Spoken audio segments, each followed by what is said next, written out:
In this video, I'll experience a once-in-a-lifetime event in India where dozens of animals are slaughtered to feed thousands of attendees. Animals, including India's sacred cows. Has there ever been any backlash about people eating beef here? But first, let's back up.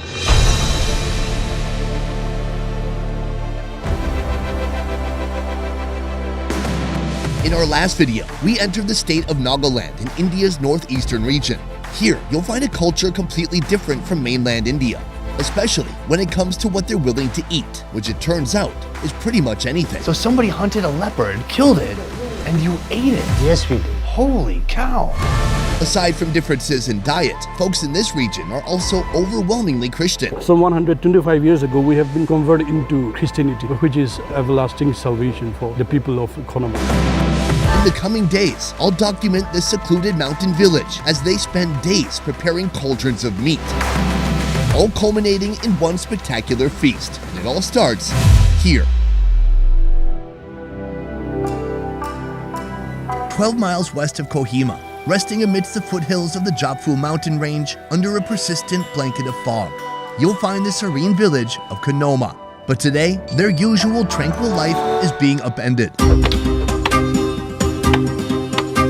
We just gotten here shortly after lunch and already several animals have been slaughtered. This is a multi-day event. There are so many people that are gonna be here. It cannot all be prepared in one day. To begin with, they are slaughtering the animals, skinning them, torching the fur, separating the body parts, hanging body parts, organizing body parts. This celebration is going to take place over 3 days. Day 1 is slaughtering and meat prep, day 2 is cooking, and day 3 is the feast. It's hard to express how rare it is to witness an event like that which you're about to see. This village used to follow the faith of animism, but 125 years ago, they converted to Christianity. Now, only every 25 years, this village celebrates that conversion by inviting thousands of community members here for a giant feast. There is no catering team, there is no delivery service. They're armed only with a small, passionate group of villagers and untrained cooks who will attempt to prepare enough food for 5,000 people. This massive meal must be ready 2 days from now. The race against time begins with the slaughtering of the pigs.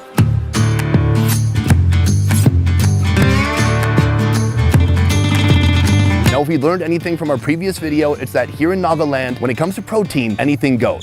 If it can walk, you can eat it. If it can move, it's also fair game. You can see the pig has been torched already on the outside. That's why it's dark. They're gonna just scrape all the skin off until the skin is super clean. All that skin is gonna be delicious after it's boiled, grilled, whatever they do to it. They need the skin to be clean and hairless. So when they cook it, it's perfectly edible. The village cooking is separated into 2 main areas, with the upper section here dedicated to the butchering and hanging of pork. Meanwhile, an equally bustling scene unfolds in the lower section, where you'll find meat sectioned up from buffalo. I've never seen animal slaughter or protein preparation on a scale like this ever in my life. Sure, I've seen a cow, I've seen a buffalo get slaughtered and prepared and cooked and barbecued and given to a few hundred people. This is something different. Over 50 animals will be sacrificed for this religious celebration. Among those is the slaughtering of an animal that may stir unease in the hearts of Hindu devotees, the sacred cow. Now, eating beef is actually prohibited, punishable by law in many states throughout India. But here in Nagaland, eating beef is just a normal way of life. Despite tons of meat from today's work, one crucial ingredient is still missing. Aside from pork and beef, we're also eating a creature called the mitun. It's a cattle, it looks like a cow, but it's got big funky horns. It's something I've never seen before, and I can't wait to try it out. Good morning, sir. Hi, good morning. Kiwi is my name. Kiwi. Kiwi Chule is a tour operator, but today he's an active member of the cooking crew. Right now, he and his companions are taking a quick breakfast before getting back to work. What time did everyone start this morning? Probably at 5 p.m. You said probably. Does that mean you started later? Yeah, I did. Okay. So there's a lot of preparation. The event officially begins tomorrow, right? That's right. So what has to be done today? Today, we'll have to finish with all the decorations, all the logistics. In the village center, a temporary megachurch has been erected to host the thousands of followers that will flood in tomorrow. Right now, villagers are rushing to make some final touch-ups. For this event, how many different dishes will you have? Probably we'll have more than 5-6 dishes. We cook the cow, the buffalo, pig, and mitun. Mitun. The mitun. God might have modeled this massive bovine with inspiration from the buffalo and the cow, then granted it residency in hill forests over 3,000 feet above sea level. For centuries, these majestic beasts have been an integral part of the Nagas' diet and religious events. They let the mitun roam free in the wild until it's time for the slaughter. The skin, the hooves, the meat, all are portioned as the villagers shift towards today's focus, cooking. Right here, cooking on a massive scale. You can see just on this line we have about 10 cauldrons. It's literally the biggest pot you can find. Not only are the villagers preparing massive amounts of food for tomorrow's thousands of guests, but they're also preparing food for those guests to take home. A dish known locally as modi, slow-cooked mitun meat that's bundled in banana leaves. Modi cooking starts with a bubbling pot of mitun meat. Ginger, garlic, and onion also join hands to elevate its flavor. What stands out the most about food in this area is the big meat chunks. They're not cutting things finely, it's not a curry, it's big ass pieces of meat. This has been cooking already for some time, and it's gonna cook for hours more. We're putting a lid on that one for now, and we'll come back to that soon. Among all the frenzied preparations, here and there, everyday life still carries on. Well, good morning. Good morning. In a quiet corner, I take on a Kanoma-style breakfast. I have to say, I've traveled to many parts of India. I've never seen anything like this. At the base of this hearty bowl, the beloved staples of Naga cuisine, puffed sticky rice and millet paste. In one pan, the sticky rice grains are roasted until they puff up. In another pan, millet is also roasted but then transferred to a wooden bowl and ground until it becomes a paste.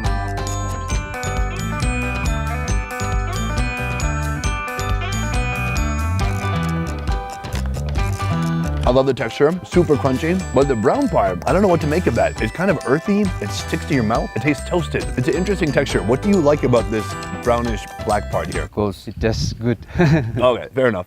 Much like the British, you have beans for breakfast. Yes, we can even call it as Nagadal. Nagadal has its roots in the indigenous cuisine of this region. This lentil-based dish is typically made using split red lentils, stirred in a pot with water, bamboo shoots, ginger, pork fat, chili, salt, and garlic. That's really good. A little bit spicy. And do you mix the puffed sticky rice with everything? Yes, if you like it, you can even mix it. Yeah. This one is a fried bread. This is a sticky rice. Sticky rice. It's rarely found in mainland India, but in Nagaland, it rounds out many meals.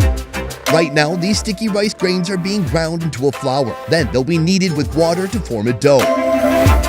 Flatten the dough and deep fry until it puffs into golden brown pillows of deliciousness. I mean, already when I just knew it was fried, I knew it was gonna be good, but this is delicious. It's like a fried piece of mochi, but better. Like crunchy, it's sticky, it's fun to chew on. What's your favorite here? Sticky rice. Oh yeah. And then here, in lieu of a morning coffee, we've got this, a chunky tea. What is inside of it? It's a job steers. We'll put water and then we'll boil it, and then we'll just put some sugar if you like, and then we'll just drink it. Oh, that's good. It tastes a little bit like corn. The soupy part has become kind of viscous and thick. It's a little sweet. The kernels taste a little bit like corn. It's very good. So, you grew up here. Yes, I grew up from this village itself. How many people live in this village? 3,000 people. Kanoma, one of the oldest villages in Nagaland, is home to the Angami, one of 16 major Naga tribes. Though they're renowned for their craft works, agriculture is the backbone of Angami life.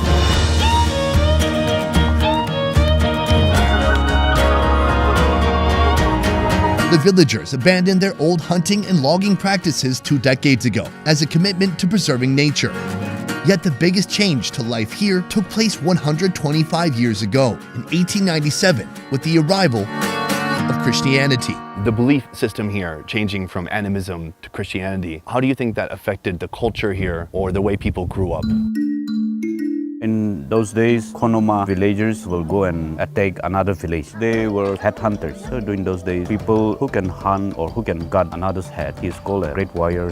But now there's no enemies anymore. Associate Pastor Chase Vibilia describes the faith followed before Christianity was accepted here. I'm interested in the religious aspect. I grew up Christian. I know you're Christian. I know you believe in heaven. For the people who were animists, what do you think happened to them when they died? My belief is that it's only two places for everyone, life after death, whether in heaven or hell. So anyone who believes in Jesus and live a life acceptable to God, then they will find rest in heaven. If not, there's no other way, so they will have to go to hell. That's it. Oof. The conversion of Christianity was the end of many unsound or even violent customs of the old religion. Today, over 90% of the population here are Christian Baptists. Thank you very much for having us here. It's such a rare event, truly, because in a lifetime, maybe 3 times you'll witness it if you're lucky. I think I can reach 150. As we speak, an army of cooks continue to move this preparation forward, but the clock is ticking. Ready or not, droves of enthusiastic, hungry guests will arrive here tomorrow. Falling short is simply not an option. Right here we have something called Nagadal and fern. Dal is usually lentils. Here the fern looks to be a local type of green. Not too much longer and this is going to be ready to go too. Tons of food today. Everyone looks pumped. Actually, some people look a little bit nervous. I don't know how people survive. It's so smoky right now. It's so hot. Wandering down the cooking lane, I spot bubbling pots full of unfamiliar greens. Men, sweating by the fire, stir enormous pots of meat with equally enormous spoons. Women with busy hands smash herbs. Right here we have a whole troop of ladies making some chutney. Inside, potato, onions, and banana hearts. They told me I should help. Here. Good? Yeah. While many dishes are reaching the finish line, some are still taking shape. Here, these two gentlemen are working with the small intestine, which has this green goo inside. That is the bile or the gastric acid of the small intestine. It's green, it's dark, and it is extremely bitter. That is not going to be thrown away. That is going to be consumed here at some point. While the bile is underway, the blood is ready to go. Pour this crimson milk into the pot of modi. Continuously stir until the meat reaches the desired softness.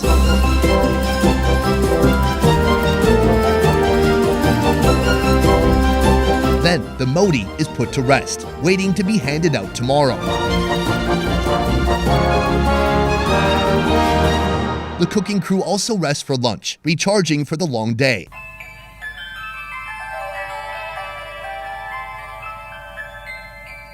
This looks amazing. Is this similar to what they're going to be serving tomorrow? There will be more items.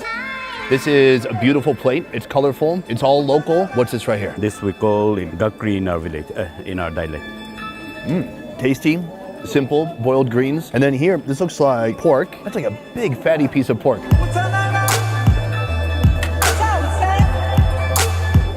Oh, that's good. The recipe is very simple. Ginger, chili powder, salt. We put garlic also. A pork skin is awesome. Amazing texture. Ginger makes it taste fresh. Chili gives it some heat. Salt makes it savory, and that's all you need. We got some pork. I think this is beef. Oh God, this all tastes so good. I can't believe it's just like 3 ingredients. It's very good. I'm curious, have people here always eaten beef? Yes, we prefer beef and pork. I know that the subject of beef is a little bit controversial in India because in some states, in many states, it's actually forbidden. I've heard in some states, if you are caught killing a cow, you can actually go to jail. Forget about going to jail. Some even kill those people. Has there ever been any backlash about people eating beef here? Has the Indian government ever tried to impose some rules here about the consumption of beef? There is no direct rule as such, but they try to influence us with Hindus' beliefs and practices. So slowly everything is creeping in. That's what's interesting about India. India has kind of this majority, and the majority would be the Hindu people, and they're mostly represented maybe in the north, in the south, but not in places like this. Some minority groups don't really get represented as being the face of India. That includes Muslim folks, and that includes Christian folks too. And so it seems like there needs to be room for Christians to respect Hindus and for Hindus to respect Christians. Do you think 50 years from now, is beef still going to be eaten here? I don't think they can stop us totally. Many things may change, but for us, our eating habits will still continue. Though we're small, we are actually a different country. Culturally, our looks and everything, we are totally different from Indians, but then still under Indian government. If it was up to you, would Nagaland be completely independent? Not very soon, but hopefully some days.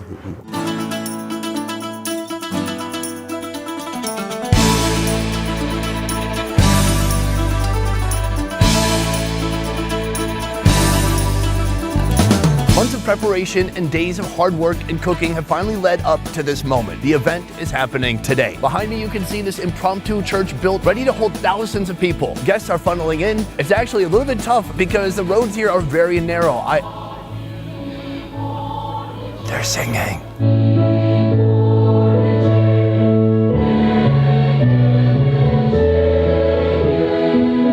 This is no ordinary event. There are no tourists allowed. The Kanoma villagers have invited their fellow Christians from all over Nagaland to join them in celebrating their faith. There is no fee to attend, but all are welcome to make a donation. After a 2-hour church service, the feast will begin. Tables are set up buffet style with an array of options: rice, stewed pork, mitoon and beef cooked with bile, chicken and bamboo, pork innards cooked in blood, kidney beans and fern, dal fry, boiled local veggies, and a dry fish chutney.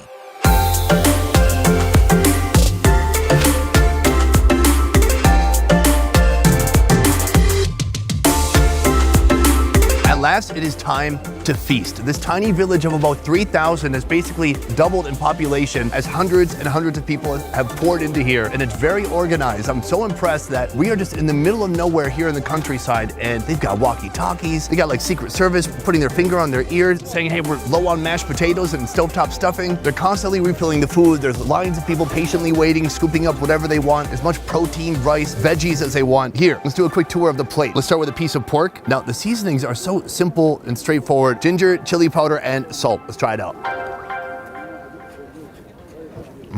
Oh, super delicious. Fatty, soft, super salty, spicy. Oh my God. Sometimes the food here is insanely salty, and so you have to come to this right here. The greens are basically saltless. Like no flavor. It just tastes cold and kind of chewy. Like if you just took spinach, boiled it, and then put it in the refrigerator. Meanwhile, the meat is really popping with flavor. Here we have the beef and mitoon. Now, it's a little hard to tell them apart, but I believe this is the mystical mitoon. The mitoon is a creature I've never tried before. I'm told it's something like half buffalo, half cow. Like a cowfalo. Buffalo? Oh, like a buffalo. The thing is, cow tastes like beef, and buffalo also tastes like beef. So this is gonna be something between beef and beef. Very grizzly piece. The pork is much softer, much more succulent. This is so tasty though. A lot of sinew, a lot of tissue, a little hard to chew through, and I'm told that the mitoon has a little bit more grizzle than typical beef, but still delicious with all the spices they put on there. Finally, right here, we have what I believe is organs. This is clearly caked in blood. You can tell by the color and just by that pasty, crumbly texture on the outside. I'm just gonna try a chunk, see how it tastes. Hands down, that tastes the most different from anything else. A lot of blood flavor, but just a lot of organ flavor too. And then some mystery elements too. I don't know what this is. Piece of a heart? Piece of fat? It's nearly impossible to say. Many different body parts cut up, put together, and put in a single pot. Absolutely delicious. Cleanse the palate with a little bit of greens. Very nice. As the event draws to a close, the guests receive their present in the form of modi before bidding farewell to their welcoming hosts. So does everyone lines up? They get one package? Not everyone, because it's hard to make, but based on family, the head of the family registered in the registration booth and they will get one. Do I count as a family? Sure, you can. Yeah? Kavil Husa is a Kanoma missionary stationed in Assam. The event today, what do you think? Success? Yep, it was a nice program. It's an honor and a pleasure for me to be here. I want to ask more about this village. I'm very intrigued by Nagaland in general because it's in India, but it's so different from mainland India in so many ways. Just down the mountain, at the base of Kahoma village, this monolith was erected with these words literally etched in stone. Nagas are not Indians. Their territory is not part of the Indian Union. We shall uphold and defend this unique truth at all costs and always. Do you know why that was said in the beginning?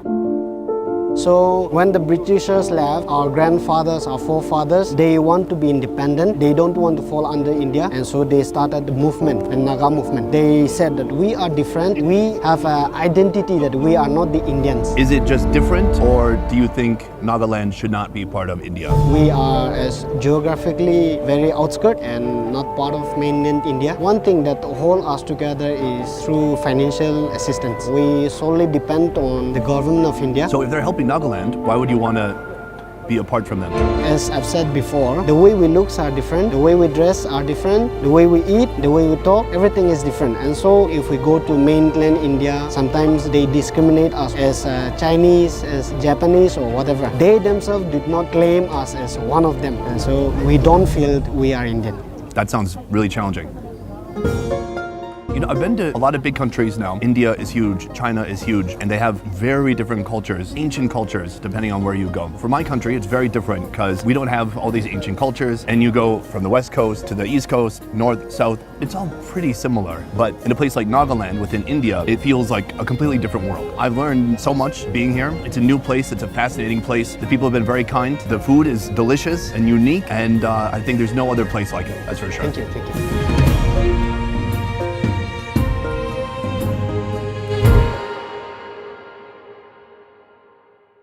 Best Ever Food Review Show is a small team of independent creators, and everything we do here works because of you guys. Click the link in our description to join our Patreon and receive exclusive benefits. A peace. Hey, get up. Action. Actually, a lazy ass pig. We edit the show a lot, and we're gonna make you look good, and we're gonna make me look even better. Oh, really? Just kidding. Just joking. Right here we have me-tuned skin. It is super thick. If you dry it out a little bit more, that could become a shoe. Boom, guys, that is the end of the video. I hope you enjoyed this. This was a very unique and obviously rare experience, an event that happens once every 25 years. I'm so happy I could be a part of it and also to share it with all of you. Otherwise, that is it for this one. Thank you so much for watching. I will see you next time. A peace. I think I just had a seizure. What was that?